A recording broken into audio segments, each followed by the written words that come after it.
Пожари беснеат на неколку локации во општина Ѓорче Петров. Ситуацијата е сериозна, информира градоначалникот Александар Стојковски преку социјалните мрежи. Како што посочи, веќе е активиран кризниот штаб, а на терен интервенираат екипи на противпожарната единица, МВР, ЕБР, интервентната полиција, АРМ и локално население.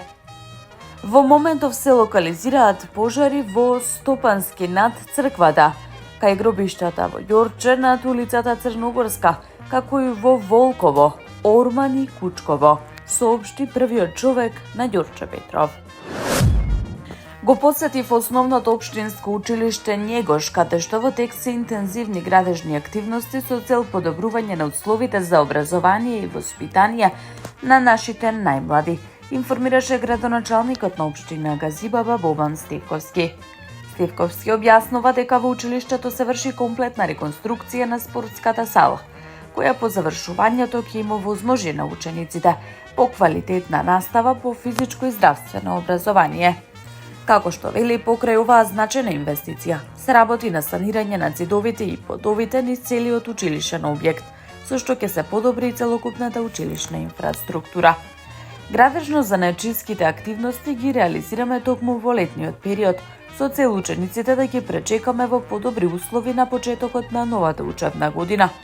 Образованието е темелот на секое општество. Како општина постојано вложуваме во подобрување на образовната инфраструктура, затоа што веруваме дека секое дете заслужува пристап до квалитетно образование во соодветна средина.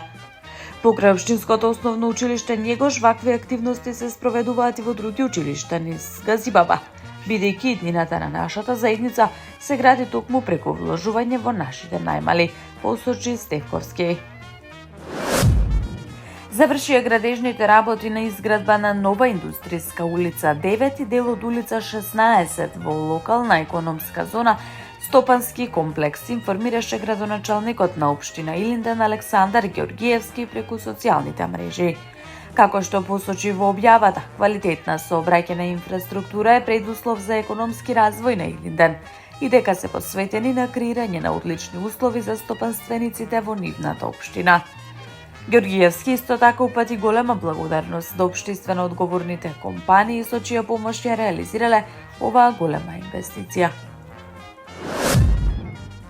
Градоначалникот на општина Газибаба Бобан Стевковски објави дека вчера вечер на повеќе локации е подметнат пожар на Смилковско езеро. Ова е геноцид. Сообраќајот од обиколницата е во прекин. Екипите со кризниот штаб се на терен. Се очекува да има прекини на електричната енергија, предупреди Стевковски на својот Facebook профил, споделувајќи видео од страшниот пожар. Во атарот на селото Бардовци под црквата Света Троица одспојна електричен кабел на улична бандера, запалена е сува трева, која со брза интервенција на мештаните е изгасана.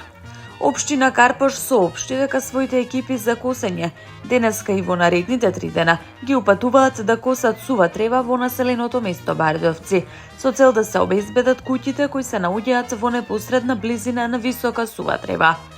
Воедно апелираат до сопствениците на имот во Бардовци да ја укосат тревата, а посеаното жито подитно да се ожнее, како превентива од можни пожари. Општина Карпош и натаму будно ќе ја следи состојбата во Бардовци и злокуќани. Апелира на поголема будност од страна на граѓаните, велат надлежните. Таму е Скопје, град мој љубав лише, што ми расте сни. Вечно ќе ја